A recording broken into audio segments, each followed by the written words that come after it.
2015 paper 2 question 8. It's about basketball players and taking free throws.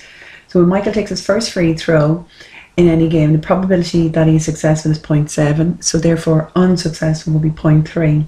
In subsequent free throws, the probability that he is successful is 0.8 if he's been successful on the previous throw, so 0.2 for unsuccessful, and 0.6 if he's been unsuccessful on the previous throw, so it's 0.4 for successful. Part A, find the probability that Michael is successful with all three of his first three free throws. So the probability of a success on the first throw is 0.7. And the probability of a success on the second throw. So the probability of a success on the second throw is 0.8 if he's been successful on the previous throw, so that's 0.8. And success in the third throw, it's 0.8 again because he's been successful on the previous throw, and that is 0.448. Now part B, find the probability that Michael is unsuccessful with his first two free throws and successful with his third. So to be unsuccessful on the first, 0.7 for successful, 0.3 for unsuccessful, so that's 0.3. On the second, if he was unsuccessful on the first, then and unsuccessful on the second, so the probability of being unsuccessful is 0.4, unsuccessful,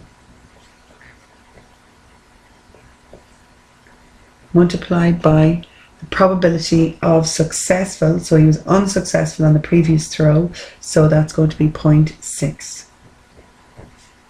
It's going to give you 0.072. Now part C of the question, list all the ways that Michael could be successful with his third free throw in a game, and hence find the probability that Michael is successful with his third free throw. Okay, so I've them written here. The probability, he could be successful on all three. He could be successful, unsuccessful, and then successful on a third. He could be unsuccessful on the first, successful on the second and third, unsuccessful on the first two, and successful on the third.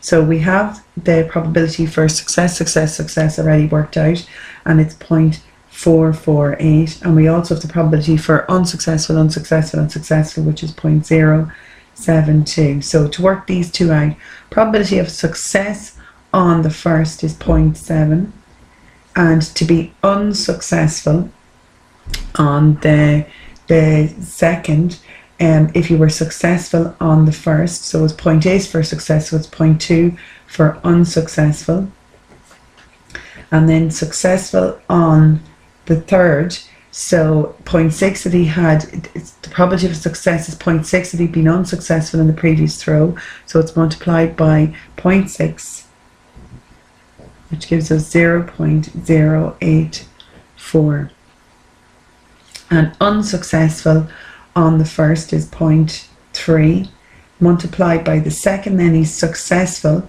but he had been unsuccessful on the first, so that's going to be 0.6, multiplied by he's successful on the third, given that he has been successful on the second, so it's going to be 0.8,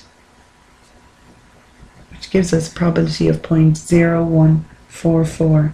So find the probability that's successful on his third free throw, so just add them all together. 0.448 plus 0.084. It covers all the possible ways that he could have been successful on the third. And that gives us an answer of 0.748.